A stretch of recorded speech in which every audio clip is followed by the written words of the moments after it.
Welcome to our channel IQ career. आप देख रहे हैं IQ कैरियर में। इसमें हम क्या कर रहे हैं, इसमें इवोल्यूशन के इंग्लिश बुक जो येलो वाली बुक है उसी बुक को आपको एक्सप्लेन कर रहे हैं, बट उसकी एक्सप्लेनेशन हम आपको हिंदी में दे रहे हैं। ठीक है, अगर आप हिंदी मीडियम से या फिर आप इंग्लिश मीडियम से, दोनों ही मीडियम के स्टूडेंट्स इस सीरीज़ को देख सकते हैं, क्योंकि इस सीरीज़ में कोई मीडियम की दिक्कत आपको नहीं आने वाली है, क्योंकि एक्सप्लेनेशन मैंने पूरा ही हिंदी में इसे दे रखा है। ठीक अब क्या करेंगे, क्योंकि आप ये वीडियो बहुत इंटरेस्टिंग होने वाली है, तो इससे पहले आप इसको लाइक करेंगे और आप इस चैनल को सब्सक्राइब तो करेंगे ही करेंगे, क्योंकि आपको इस सीरीज़ को देखना है आगे।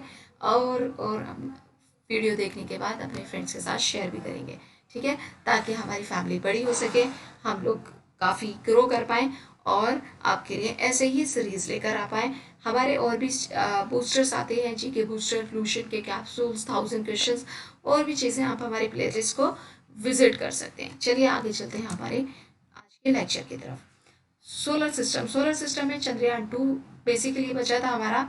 चंद्रयान 2 में क्या है, 100 किलोमीटर का लूनर बेसिकली टोटली इंडिजीनियस है पहला ये।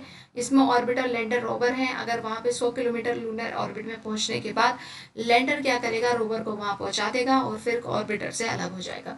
ये पॉइंट आपको याद रखना चाहिए। इसके बाद उसकी सॉफ्ट लैंडिंग होगी, ऐसा सोचा गया था, बट ऐसा हुआ नहीं।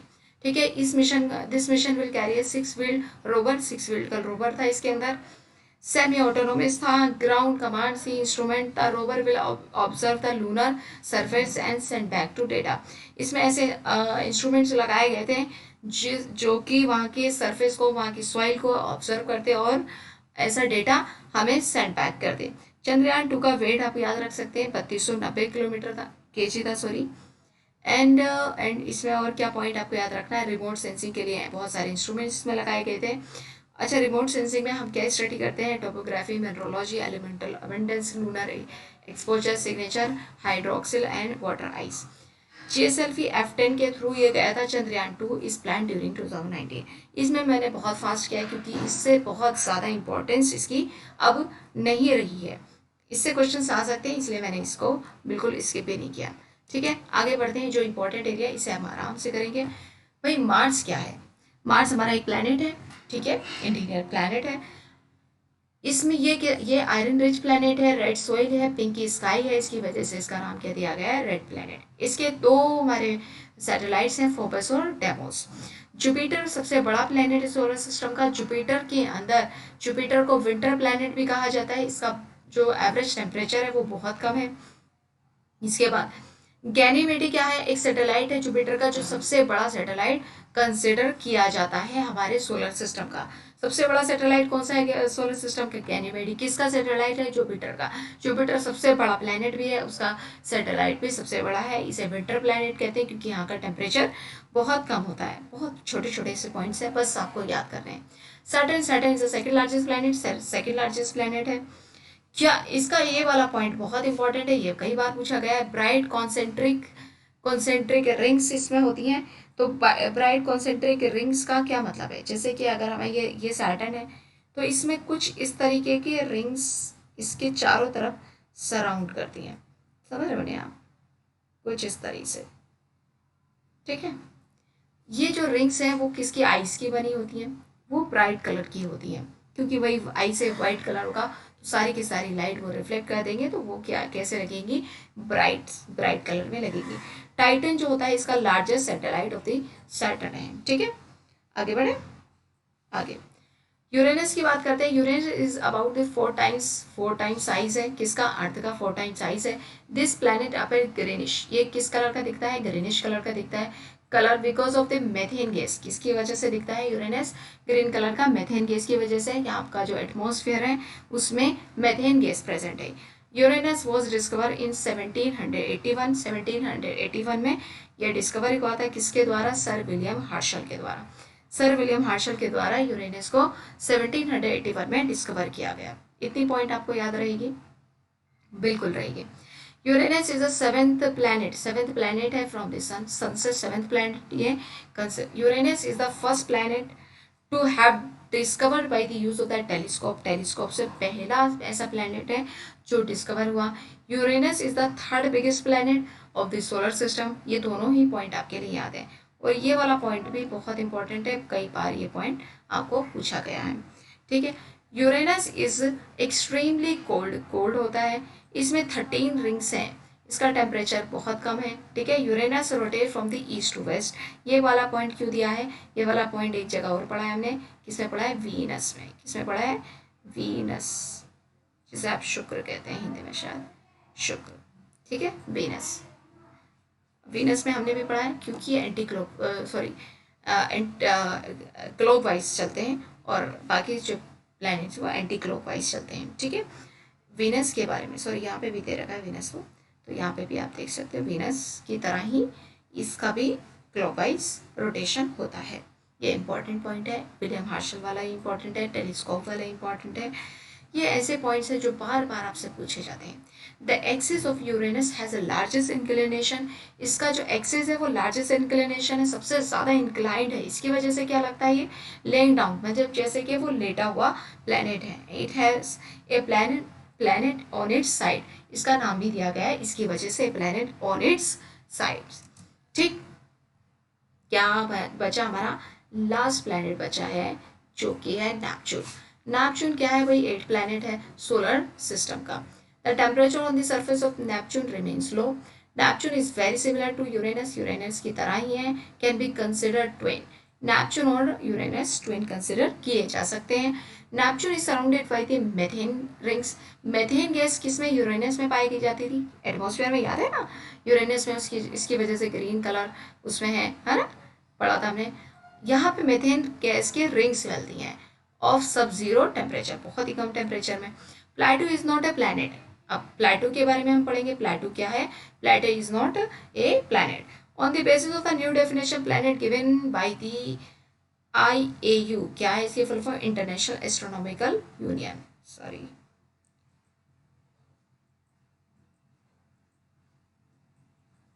ठीक है,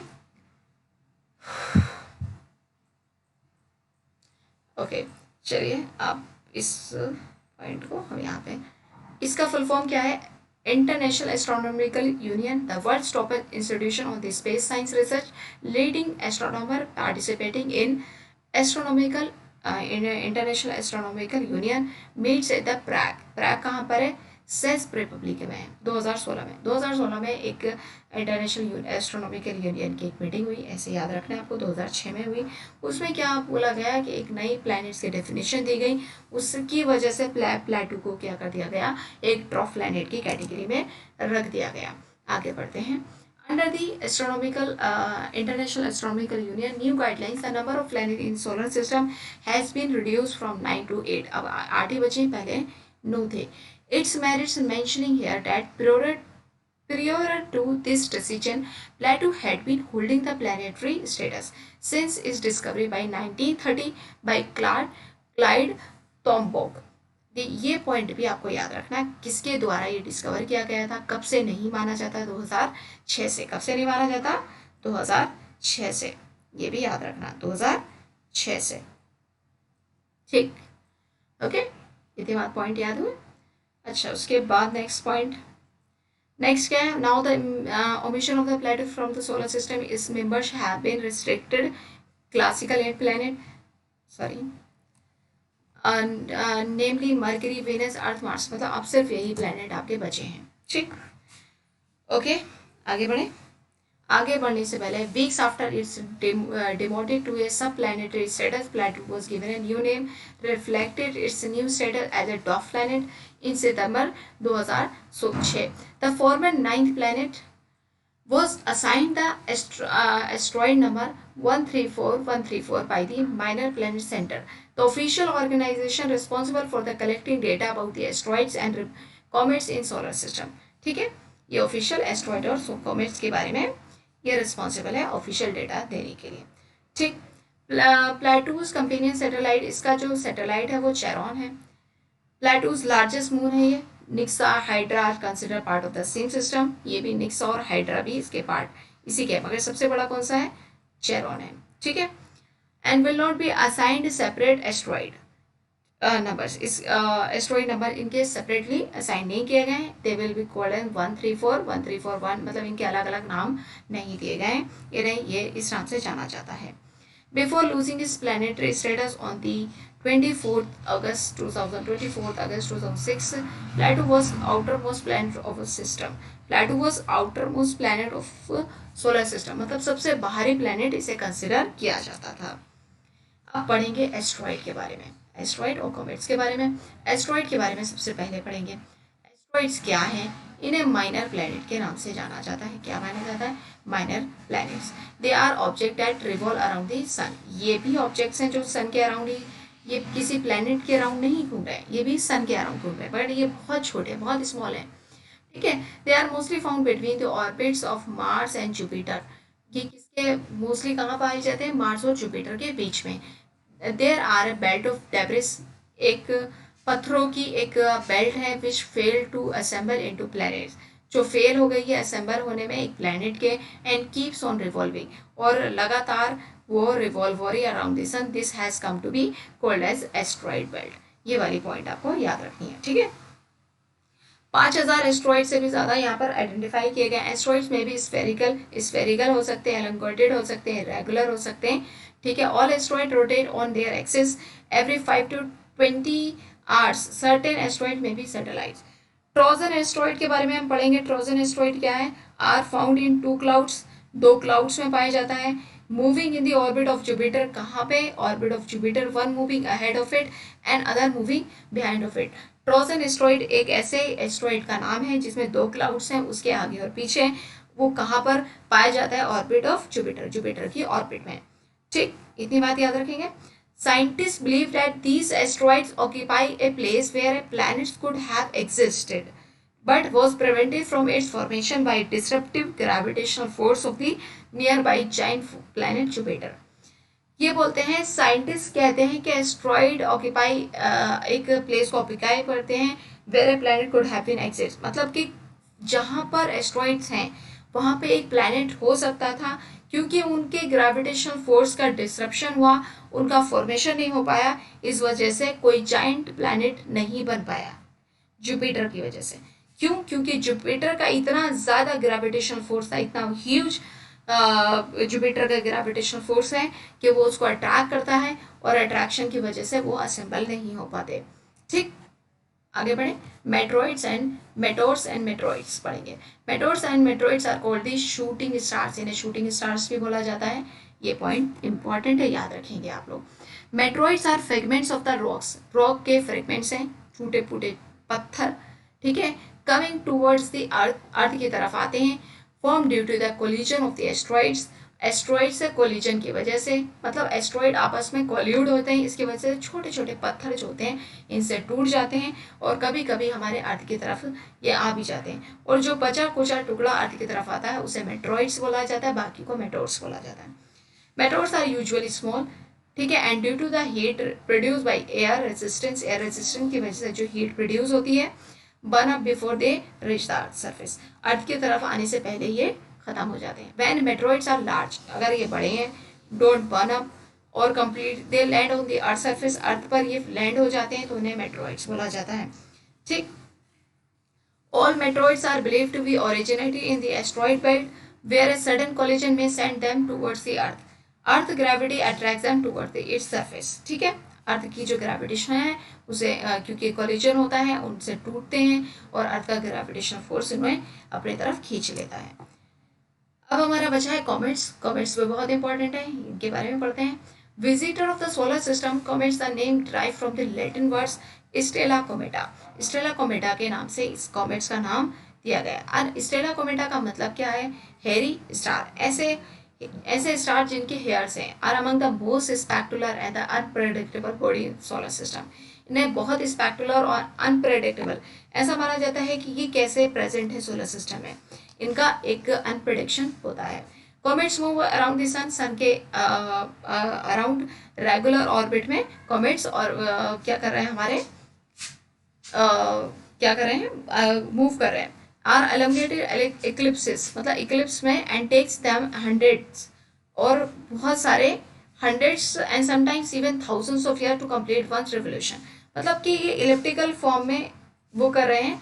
इसमें क्या हो रहा है? कभी कभी आपके 1000 साल, कभी कभी आपके लाखों साल भी, 100 साल या हज़ारों साल तक इन्हें एक अपना कंप्लीट करने में टाइम लग जाता है ऑर्बिट।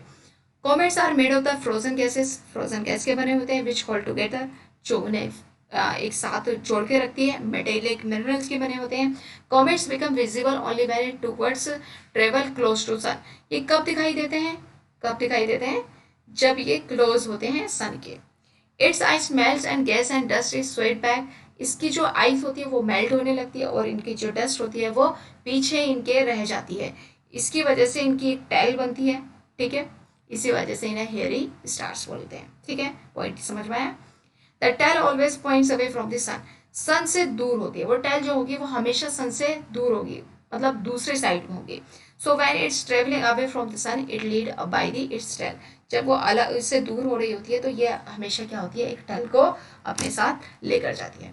अब इसके फीचर्स हमारे कॉमेट्स के बचे हैं, इन्हें पढ़ लेते हैं। Comet is characterize by the long luminous tail. एक लॉन्ग ल्यूमिनस टेल के द्वारा इसे कैरेक्टराइज किया जाता है, विच इमिट्स लाइट, जो लाइट को इमिट करते हैं। But this visible only when the comets orbit passes close to the sun. ये कब दिखाई देते हैं, जब ये सन के पास होते हैं। Comet travels close to the sun, the ice melt to ahead of the gases. इस गैस को कोमा बोला जाता है, ठीक है। ये कुछ पॉइंट्स हैं। कॉमेट एक लॉन्ग लुमिनस टेल है, विच इमिट्स लाइट, वो लाइट को इमिट करती है। ये अर्थ के पास ही विजिबल होते हैं। जो गैसेस पीछे ये छोड़ते हैं उसे कॉमा बोलते हैं। आज का लेक्चर यहीं तक, और आज हमने सोलर सिस्टम को कंप्लीट कर लिया है और आपको बहुत अच्छा लगा होगा, मुझे पूरा यकीन है आपको ये वीडियो अच्छा लगा। तो आपको क्या करना है, बस इस वीडियो को लाइक करना है और शेयर करना है, ठीक है। क्या करना है, आपको लाइक करना है और शेयर करना है। और ऐसी अगर हम सीरीज आप चाहते हैं ऐसी सीरीज लेकर आए तो आप कमेंट सेक्शन में कमेंट भी कर सकते हैं। और इसको प्लीज़ थोड़ा सा शेयर कीजिए ताकि हम इस यूट्यूब पर सर्वाइव कर पाएँ और आपके हित में कुछ कर पाएँ। Thank you for watching this video.